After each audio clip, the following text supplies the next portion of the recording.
সবাই নিশ্চয়ই খুব ভালো আছো, আমিও ভালো আছি। আরও একটা নতুন ভিডিওতে তোমাদের সকলকে জানাই স্বাগত।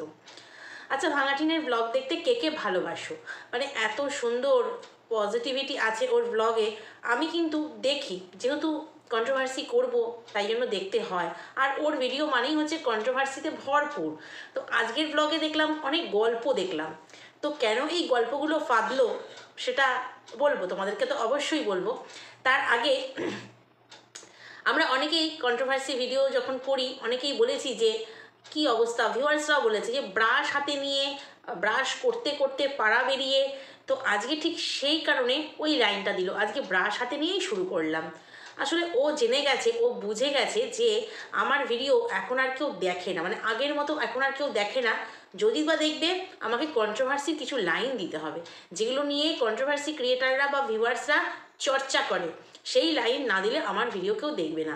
ঠিক সেই কারণে হচ্ছে ওকে বলতে হলো যে আমি ব্রাশ হাতে নিয়ে পেস্ট নিয়ে ভিডিও শুরু করলাম। ভালো শুরু করলো, কতখানি পেস্ট নেয় সেটারও পরিমাণ জানালো। মানে এরপরে কতখানি তেল মাখে, কতখানি গায়ে সাবান দেয়, কোন অঙ্গে কতখানি সাবান দেয় সেটাও কিন্তু বলবে। মানে এটা কোনো ভিডিও ব্লগিং করছে, লাইফস্টাইল ভিডিও, তার ব্লগে এটা কোনো মানে কথা যে আমি পেস্টে তোমার ব্রাশে কতখানি পেস্ট নিই। মানে এইগুলো হচ্ছে ওর ব্লগ, এতে থাকে পজিটিভিটি। বাপরে, যারা বলে তারা পজিটিভিটি মানে কি বলবো, কোনটা পজিটিভ কোনটা নেগেটিভ ভাইব ছড়ায় সেটাই ওরা বুঝতে পারে না। এগুলো পজিটিভ ভাইব ছড়া। তোমরা শিখে নিয়েছো, যারা দেখো ওর ভিডিও শিখে নিয়েছো ব্রাশে পুরোটা নিতে হয়, নাহলে দাঁত মেজে কিন্তু সুখ হবে না, ব্রাশ করে সুখ হবে না ও বললো। তো যাই হোক, ভবিষ্যতে আরও অনেক কিছু ওর দেখতে পাবো আমরা। তো যাই হোক, ব্রাশটা করতে পারলো না বেচারা, ওপর থেকে ডাক এলো। না না, ওপর থেকে মানে একদম ওখান থেকে নয়, এখনই কি যাবে, বালাই শাক বেঁচে থাকুক। ওপর থেকে ওর দাদা বৌদি ডাকলো, গাছের ব্যাপারে ডাকলো আর কি। আসলে ওর শ্বশুরবাড়িতে তো প্রচুর গাছগাছালি ছিল, 5টা বছর থেকেছে ওখানে, ওর তো বেশ কিছু অভিজ্ঞতা সঞ্চয় রয়েছে। দেখে দেখে কাজ, হাতে কলমে কাজ করে নয়, দেখে দেখে। তো সেই জন্যই দাদা ওকে জিজ্ঞেস করছে এই গাছগুলো কোথা থেকে কাটবো, কীভাবে কাটবো, ফুল হবে হ্যান ত্যান এ সমস্ত বললো। তো বৌদি হচ্ছে অনেক জামা কাপড় রেখেছে, কাচাকাচি করবে। তো তারপরেই দেখলাম যে মিষ্টি, তারপরেই দেখিনি, আমি বলছি মিষ্টি যে ডায়েটিং করছে, যে কিনা এই তোমার ওয়েট লস প্রসেসিংয়ের মধ্যে দিয়ে আছে, সে কিনা খাচ্ছে মাখা সন্দেশ, বেশি বেশি মিষ্টি আবার বলছে, মাখা সন্দেশটা খুব বেশি মিষ্টি। সে কিনা খাচ্ছে মাখা সন্দেশ, মিহিদানা, এইগুলো বললো বাবাদের জন্য কিনলাম, বাবা মা খাবে, যেহেতু ওই অবস্থায় আছে, কত কষ্টকর অবস্থায় আছে, বাবা মা খাবে। তো সেখানে দেখলাম বাবা বার্গেনিং করলো, 20 টাকা 25 টাকা 27 টাকা এরকম বার্গেনিং চললো। তো মিষ্টি কেনা হলো। তো সেই মিষ্টি কিন্তু নিজেও খেয়েছে, তার কারণ নিজে বললো হ্যাঁ মাখা সন্দেশ তো বেশি মিষ্টি। হ্যাঁ মানে খেয়েছে সেটা বোঝা যাচ্ছে। তো ও হচ্ছে ডায়েটিং করছে বেশ, তো অনেক দিন হলো, দুবার না একবার আমাদের ওই 1 কাপ 1 মাগ করে অ্যাফ্রেশ দেখিয়েছিল। ঠিক আছে, একদিন না দুদিন একটুখানি ওকে যোগা করতে দেখেছিলাম, কিন্তু তারপরে আর দেখি না, আর হচ্ছে দেখি না, কারণ ওটাও হচ্ছে কন্টেন্টের জন্যই। আচ্ছা, ও যখন এত ডায়েটিংয়ের মধ্যে আছে, এত হার্বাল প্রোডাক্ট খাচ্ছে, ও দিন দিন মুখটা এত ফুলে যাচ্ছে কেন? এটা অনেকের প্রশ্ন, দিন দিন ওর মুখটা কেন ফুলে যাচ্ছে। আগের ভিডিও মানে সন্দীপদের বাড়ির, খুব আগের নয়, সন্দীপদের বাড়ি থাকাকালীন বেরিয়ে আসার কিছু 1 মাস কি 1.5 মাস আগের ভিডিও দেখবে, আর এখনকার ভিডিও দেখবে, এত ফুলে যাচ্ছে কেন? ও অনেকে বলবে প্রচুর সুখে আছে, ও ও খুশিতে আছে সেই জন্য ফুলে যাচ্ছে। ও আচ্ছা আচ্ছা, সুখের ফোলা আর হচ্ছে তোমার খুশির ফোলা, আর কোন কারণে অন্য কোনো কারণে ফোলা সেটা তো বোঝা যায়। হ্যাঁ বন্ধুরা, অনেকে বলছে ও পিল টিল খাচ্ছে, কারণ ওই তোমার খেতে হচ্ছে বাধ্য, কারণ এখন তো কোর্ট কেস চলছে, এখন তো হচ্ছে তোমার কি বলবো, পুরোপুরি যদি কোনো কারণে ফেসে যায়, পুরোপুরি আরও ফেসে যাবে। তো সেই কারণেই হচ্ছে ও পিল খাচ্ছে আর ফুলে যাচ্ছে, সেটা বেশ কিছু ভিউয়ার্স কিন্তু বলছে, কারণ কিছুদিন আগে ও প্রেগনেন্ট এই কথাটা উঠেছিল। তারপরে যাই হোক, আমরা যা ওর পেটের দশা দেখিয়েছিল, তারপর থেকে কিন্তু পেটটা তাহলে কমে গেছে, তাই তো? অ্যাফ্রেশ খেয়ে এত তাড়াতাড়ি আমরা জানি যে পেট কমে না, শরীরের অন্য অংশের চর্বি গলতে থাকে, বাট ওর পেটটা আগে কমে গেছে। যাই হোক, তো ও হচ্ছে দিন দিন মুখটা ফুলে যাচ্ছে, এবং খুশিতে থাকার জন্য, দেখো খুশিতে থাকলে তার মুখের এক্সপ্রেশন, মুখের সেই ঝলকানি, জেল্লা যাকে বলে, সেটা কিন্তু বেড়ে যায়, যেটা ওর আগে ছিল সেই জেল্লা এখন আর নেই। যেন সবসময় একটা দুশ্চিন্তা, মানসিক টেনশন, যতই হাসুক সেই হাসিটাকে না রিয়েল বলে মনে হয় না, একদম ফেক মনে হয়, যেন সবসময় একটা কোনো টেনশনের মধ্যে আছে, মুখটা দেখলে সেটাই মনে হয়। তো যাই হোক, তারপরে হচ্ছে খুব আফসোস যে জন্মদিনের নিমন্ত্রণ পায়নি। ঠিকই তো, ওকে তো করতে পারতো, ও এত খেতে ভালোবাসে, তো ওকেও পর্যন্ত করেনি। জন্মদিনের নিমন্ত্রণ আসতো কিন্তু হলো না, তো ওকেও বাদ পড়ে গেল। কিন্তু দেখো, যে বলছিল কদিন আগে যে আমি ছোটদির মৃত্যুতে একদম মানে কথাই বলতে পারছে না, কি করে ভিডিও শুরু করবে হাতামাতা দিয়ে শুরুই করতে পারছিল না, দুঃখে একদম ভেঙে পড়েছিল, শোকাচ্ছন্ন হয়ে পড়েছিল। তো সেই মানুষটা আবার বলেছিল যে ওরা সেদ্ধ ভাত খাচ্ছে, ওদের সঙ্গে আমি কি করে পাশে বসে খাই। সে বলছে যে আমি তো যেতে পারতাম, তাহলে আমি তোমার সঙ্গে কি হচ্ছে, বিরিয়ানি বিরিয়ানি, তাহলে তো আমি খেতে পারতাম। তাহলে একই মুখে কত রকম কথা বলে, বুঝতে পারছো যে কত গল্প বানাতে পারে। সেদিনের কথাটাও তাহলে গল্প ছিল যে এই ওদের সঙ্গে বসে আমি কি করে খাবো। তাহলে জন্মদিন বাড়ির নিমন্ত্রণ পড়লেও তো ওরা যেতে পারতো না, ওরা খেতে পারতো না, তুই কি করে ড্যাং ড্যাং করে খেতে যেতিস। মানে এই যে এই মানসিকতাগুলো, শুধু নিজের স্বার্থ, নিজের আত্মতুষ্টি, এই জিনিসটা না ওর মধ্যে এত রয়েছে। আর ওই সমস্যার কথা বারবার বলিস কেন, নিজেদের কাঁধে তো নিজেরাই নিয়ে নিয়েছিস। মেয়েটাকে মায়ের কাজ করতে দিবি না, সেজন্য গুরু দায়িত্বটা তোর বাবাই কাঁধে নিয়েছে ভালো মানুষ সাজার জন্য। তো নিয়ে আবার পস্তাচ্ছিস, নিয়ে বারে বলছিস। আর একটা জিনিস দেখে ভীষণ অবাক হলাম জানো তো, হয়তো এটাই নিয়ম আমাদের মধ্যে, সেই জন্যই হয়তো আমি অবাক হয়েছি, জানি না কার কী নিয়ম। এই যে ওর মা সাদা শাড়ি, লাল পেটে সাদা শাড়ি পরেছে, সেটা একটা কিনেছে, আমি অবাক হয়ে গেলাম। হ্যাঁ, এই একটা কিনে 10-11 দিন বা 12 দিন যার যেরকম নিয়ম, তো ওরা যেহেতু ব্রাহ্মণ হয়তো 11 দিনেই কাজ হবে, জানি না। তো একখানা শাড়ি কিনেছে, ওই একটা শাড়ি সকালবেলা ধুয়ে যায়, তারপরে নাইটি পরে, আবার দুপুরবেলা ওই শাড়ি শুকোলে পরে। এই শাড়িগুলোর কত দাম! হ্যাঁ, এই শাড়িগুলোর কত দাম! এই শাড়িগুলো ফেলে দিতে হয় না, ওই জন্য বড্ড মায়া। এই শাড়িটার পরে পরা যায় না, কাজের পরে ওগুলো ফেলে দিতে হয়, ঘাট কাজের পরে ফেলে দিতে হয়, মানে নাপিত টাপিত নিয়ে চলে যায় আর কি। তো সেই কারণে মায়া করে হচ্ছে, পয়সার এত মায়া, আমি দেখে না অবাক হয়ে গেলাম। যে মানে হট করে মাকে দেখিয়ে ফেলেছে, নাইটি পরে মা দাঁড়িয়ে আছে ছাদে, ক্যামেরা ঘুরে যেতে বললো, ও মা এটা ধুয়ে দিয়েছে, আচ্ছা তুমি একটা কিনেছো, তুমি জানো না নেকি খুকি, কচি খুকি, তুমি বাড়িতে আছো, রোজ দেখতে পাচ্ছ না তোমার মা একটা শাড়ি কিনেছে কি দুটো শাড়ি কিনেছে? হঠাৎ করে ক্যামেরায় দেখে দেখাতেই ক্ল্যারিফিকেশান দিচ্ছে, হয়তো শাড়িটা তোকেই কিনতে হয়েছে, তোর টাকাতেই কিনতে হয়েছে, তোর মাকে দিতে হয়েছে, তো দুটো শাড়ি কেনার ক্ষমতা রাখিস নি? ওই যে বললাম ফেলে দিতে হবে বলে, ওরাই হচ্ছে ফেলে দেওয়া জিনিস খায়। কে ফুলকপি ফেলে দেবে, গরু খাবে না, সেই ওপরটা কালো হয়ে গেছে, সেই ফুলকপি এনে কালো চেঁচে, তারপরে তোমার পোকা বেছে হচ্ছে রান্না হচ্ছে, তারা কিনা ওই অবস্থার জন্য দুটো শাড়ি কিনে ফেলবে? তো আমি এটা দেখে না অবাক হয়ে গেলাম, কারণ এই কাজের জন্য মানুষ কিন্তু দুটোই কেনে, দুটো করেই সেট কেনে। একটা যেহেতু স্নান করতে হয়, অন্য বস্ত্র আর পরতে পারে না, উনি নাইটি পরে গামছা গায়ে দিয়ে দিব্যি দাঁড়িয়ে ছাদের বাইরে থেকে দৃশ্য দেখছেন। তো এটা দেখে সত্যি মানে অবাক হওয়ার মতন। আমি জানি না আমাদের বাড়ির এরকমই নিয়ম আছে বলে হয়তো আমি অবাক হয়েছি, হয়তো বা অনেকের আছে খুলে অন্য বস্ত্র, অন্য রকমের পোশাক পরতে পারে, বাট আমাদের পরে না, ওই কদিন ওই রকমই করবে। তো মেয়ে এত বড় লোক, মাকে এইটুকু জিনিস কিনে দিতে পারলো না? হ্যাঁ, মেয়ে সোনার জিনিস কিনছে, মেয়ে প্রেমিকের জন্য এত ভ্যালেন্টাইন্স ডেতে গিফট কিনছে, এখানে খাচ্ছে, রেস্টুরেন্টে খাওয়াচ্ছে, সোনা হোটেলে খাওয়াচ্ছে, আইফোন কিনছে, তার আরেক সেট শাড়ি জুটলো না। হ্যাঁ, আসলে মেয়েও এখন না সমঝে চলতে শিখে গেছে। কারণ দেখবে প্রথম যখন আমরা দেখতাম বৌদির জন্য একটা, মায়ের জন্য একটা, আমার জন্য একটা, আমার জন্য একটা, বৌদির জন্য একটা, এখন যা কেনা হয় মোটামুটি নিজের জন্যই কেনা হয়, তিনজনে ভাগ করে পড়বো, এটাই শোনা হয়। কারণ এখন হচ্ছে ও বুঝে গেছে যে এতগুলো মানুষকে আমাকে খাওয়ানো, তাদের ভরণ পোষণ, আমার প্রেমিককে দেখাশোনা করা, এখন তো আবার প্রেমিক অসুস্থ হয়ে বাড়িতেই পড়ে রয়েছে। তো যাই হোক, তো এই সমস্ত ভেবে এখন খরচপাতি ম্যাডাম কমিয়ে দিচ্ছে।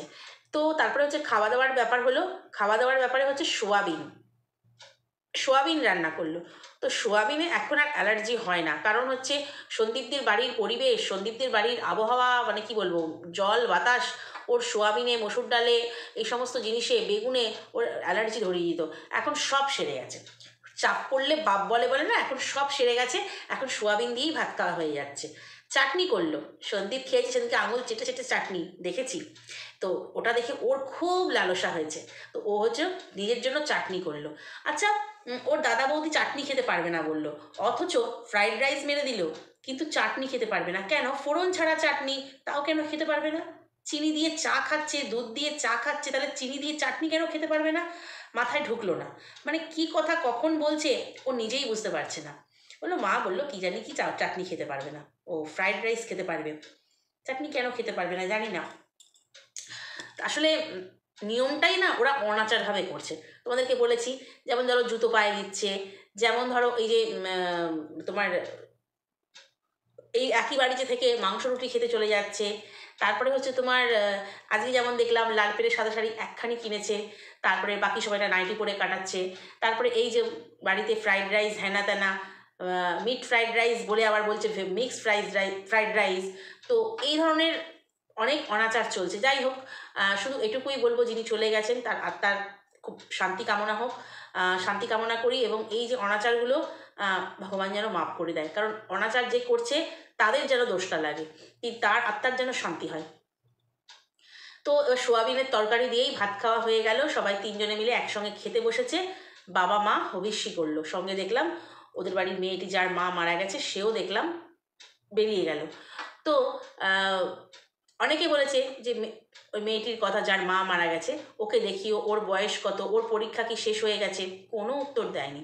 ওকে নিয়ে কন্টেন্ট করা হয়ে গেছে, ওর মাকে নিয়ে কন্টেন্ট করা হয়ে গেছে, একই কন্টেন্ট চলে নাকি? তো সেই জন্য রিপ্লাইটুকু পর্যন্ত দেয়নি। নাকি খুব ব্যস্ত এখন ফোকলাকে নিয়ে সেবা করবার জন্য, সেই জন্য রিপ্লাই দেওয়ারও সময় হয়নি। তো যাই হোক বন্ধুরা, তবে এইটুকু দেখে অবাক হলাম যে মায়ের জন্য এখন কাপড় চলছে। তো তারপরে হচ্ছে বৌদির ব্যাপারটা না ঠিক বুঝতে পারি না, কখনো নাচে কোদে ক্যামেরার সামনে লাফান ঝাপান করে, কখনো আবার হচ্ছে মুখ ঢাকে। আজকে শেষ সময় দেখতে পেয়েছিলে মুখ ঢাকছিল, ব্যাপারটা কি বুঝতে পারলাম না। তো যাই হোক, অনেক ব্যাপার চলে ওদের মধ্যে, কারণ মানে কি পুরোটাই তো তৈরি করা, যে ব্লগটা দেয় কোনোটা রিয়েল নয়, পুরোটাই তৈরি করা।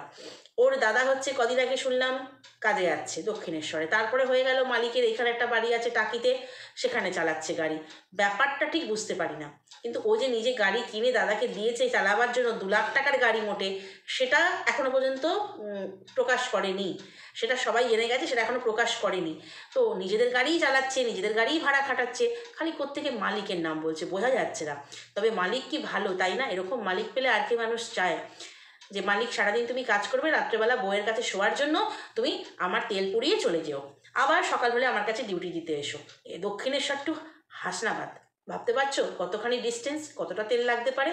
মালিক মনে হচ্ছে উদার মনের, ওই জন্যই মাঝে মাঝে কাজে যায়, কাজ না করেও কিন্তু পয়সা দিয়ে দেয়। তো এখন হচ্ছে ওইখানে তোমার এখন বিয়ে বাড়ি ভাড়া খাটছে, আর এখানে এর জিভ দিয়ে লাল পড়ছে। জন্মদিন বাড়ি মিস হয়ে গেল, বিয়ে বাড়ি মিস হয়ে গেল, তুই তো কি সত্যি তো ও তো খেতেই পারতো, কারণ নাচতে নাচতে মাংস রুটি খেতে গেল এই অসহ্য চলাকালীন। তো তারপরে হচ্ছে ভিডিও শেষ করতে হবে, কারণ হচ্ছে আজকে শ্যাম্পু হয়েছে, নেল পালিশ পরা হয়েছে, কোথায় যাবি ঘুরু ঘুরু করতে? কারণ ফোকলা তো এখন এখানেই আহত হয়ে পড়ে রয়েছে, নাকি তাকে নিয়ে একেবারে ঘোড়ায় চলে যাবি, ঘোড়ায় চলে যাবি? কারণ আজকে শ্যাম্পু করেছে, আর যখনই দেখবে শ্যাম্পু করে না তখনই বলে চিটচিটে হয়ে গেছে, বালি কিচকিচ করছে। বুঝতে পারি না এই কথাটা কেন বলে, যেদিনই শ্যাম্পু করে সেদিনই এই কথাটা বলে।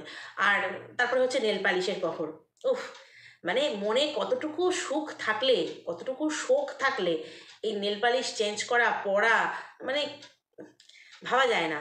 মানে ওর মনটা যে কী দিয়ে তৈরি, আমি একের সময় ভাবি যে কারোর জন্যই কি মায়া মমতা নেই? কারোর জন্যই নেই, শুধুমাত্র শুধু ফোকলার জন্য, সেটাও কি চাপে পড়ে? তবে একটা জিনিস লক্ষ্য করেছিলে কি, যে ও যখন রান্না করছিল ওখানটা পুরো না দিয়েছে ভয়েস, না দিয়েছে হচ্ছে তোমার ভয়েস ওভারও করেনি, কোনো মিউজিকও দেয়নি, নিজের কথা বলাটাকেও কিন্তু মিউট করে দিয়েছে। কারণ ওর বাবা এমন একটা কাগজ এনে ওকে দিল, যখন ও রান্না করছিল ও একজলও তাকিয়ে একটুখানি হেসেই ওর হাসিটা উবে গেল। তো কি এমন ছিল ওই কাগজে লেখা? ফোকলার ওষুধপত্রের কিছু লিস্ট, বাড়িতে ডাক্তার এসে দেখছে। তো কি এমন ছিল? নাকি ফোকলা কোথাও দেনা পাওনা আরও আছে সেই লিস্ট দিয়ে গেল? তো যাই হোক, ওটা অবশ্যই রহস্য রয়ে গেল, কারণ ওখানটা পুরোপুরি বাবা নিশ্চয়ই কিছু এসে বলেছিল, ওকে দিয়েছিল, রান্না করছিল, কিন্তু ওখানটা পুরোপুরি মিউট করে দিয়েছে, কোনো ভয়েস ওভারও দেয়নি। তো বাবা তো ওকেই দেখাবে না, যা কিছু আনতে হবে না হবে ওকেই তো দেখাবে। তো লিস্ট একটা দেখতে পেয়েছিলাম, নাকি এই শ্রাদ্ধ শান্তি কাজকর্ম আসছে সামনে, তার কিছু লিস্ট, জানি না, ওটা রহস্য রয়ে গেছে। তবে ওর মুখের হাসিটা উবে গেছে, সেটা বুঝতে পেরেছি যে এই রে আমার ট্যাকের করি আবার খসবে। তো যাই হোক চলো বন্ধুরা, তবে এইটুকু বুঝলাম যে এখানে মানে এই যে ব্লগিংটা হয় ওর, ওটাতে কোনো পজিটিভিটি থাকে না, থাকে শুধু গল্প, নিজের মন করা যা খুশি বলে, যা খুশি তৈরি করে, যা খুশি দেখায়, দিয়ে একটা ব্লগ তৈরি করে। এখানে পজিটিভিটি কারা কীভাবে খুঁজে পায় জানি না, তোমরা নিজেরাই চিন্তা করো তো। আজকের ব্লগে কি দেখতে পেলে? ও ও একটা পজিটিভিটি দেখিয়েছে মানুষকে, মানে দিতে হয়, যার নেই তাকে দিতে হয়। ওই যে ওর কাকিমা ছুরি কাকিমা হচ্ছে সুতির শাড়ি পরে যাবে বলছিল ওই তোমার জন্মদিন বাড়িতে। তো সেখানে ও তাকে ডেকে নিয়ে এসে গয়না গাটি, তারপরে তোমার হ্যান্ডলুম শাড়ি সব দিল, কিন্তু তার সামনে একবারও বললো না সে যখন ছিল। তারপর যখন সে চলে গেল নিজের ঘরে এসে ও মা, ও কাকিমার নাম ধরে বলছে আসো শাড়ি নিয়ে যাও, কিন্তু দর্শকদের তো দেখালো না একবারও যে এই শাড়িটা দিলাম, এই গয়নাটা দিলাম, সেটা দেখালো না। নিজে পলা পড়েছে সেটা দেখালো। তো এগুলো হচ্ছে গল্প, এটা একেবারেই বিশ্বাসযোগ্য মনে হয়নি। ও শাড়ি বার করলো আলমারি থেকে, ওর ছুরি কাকিমার হাতে শাড়ি গয়না দিল, একবার না হলেও দেখাতো না? গয়না কিনে এনে দেখায় আর দেখাতো না, তাহলে বলতো দেখো এটা দিলাম বার করে, সেটুকুকে মিস করে গেল।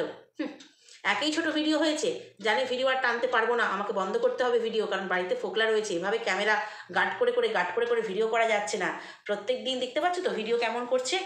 আগের দিন ভিডিও দিল না, যেদিন মার খেয়েছে সেদিন ভিডিও দিল না, তারপরের দিন হচ্ছে ভিডিও দিল, সেটা হচ্ছে সজনে ফুল কুড়োতে গেল দুপুরবেলা, তারপরে সেই রাত 11টা, মাঝখানটা এতখানি সময় দিল না। আর আজকের ভিডিওটা দেখলে যে দুপুরবেলায় শেষ করে দিল, অথচ 11-12 মিনিটের ভিডিও।